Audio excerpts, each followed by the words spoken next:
Assalamualaikum, мына Қостөбе ауылы. Енді керемет бір жәннат бақшасына келіп тұрмыз енді жер бетіндегі. Мынау мандарин. Мынандай мен көрген емеспін, айналайын ау. Аха, пісіп тұрған анау түбінде. Бақа көрсетші қанекей. Міне мандарин пісіп тұр. Ауыз берек айтып қазір жұлып жейтін ем. Осының бәрі істеп жатқан мына бақыт құрдасым менің. Мынау кәдімгі ауыл берекеде де сен гүл сатушы қазір қойдың ба? Анда-санда шығасың, мінекей мандарин. Маманы ғой, маманы. Осы лимон да бар, бәрі бар. Қараңыздаршы, мына неткен сұмдық мына. Мынау да мандарин ба? Лимон. Бұл лимон, Мынаны қарай. Мына қараңыздар, жігіттер. Ескеуге болмайтын шығарсыз, бола ма? Неге? Проблема жоқ қой. Ағын.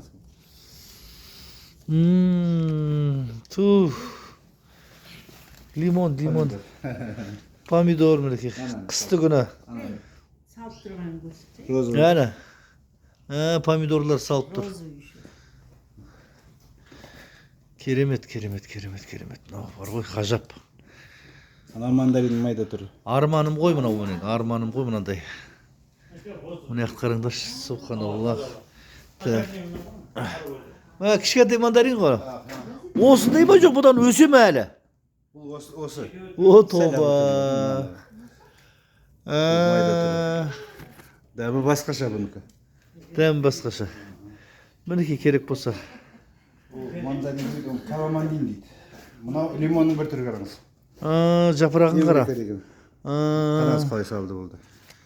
Салып тұр, Салып. Ой, піскені де бар етін. Соны жұлып салып қана көбек сасын деп. Көбейту үшін жылу керек қой, кішкене? Сиретіп тұру керек қой. Аха. Кез келген өсімдік сол емес пе, Бақа? Даже клубниканың өзін алғашқылары жылып тастайды екен ғой, кейіндері өсу үшін. Міне, сұмдық. Керемет. Мен бір досым бар, соған ұқсатты. Соған ұқсаттым бар, су шашайын келе ме? Шаша бер, шешен етпейді. Көтереміз бәрін.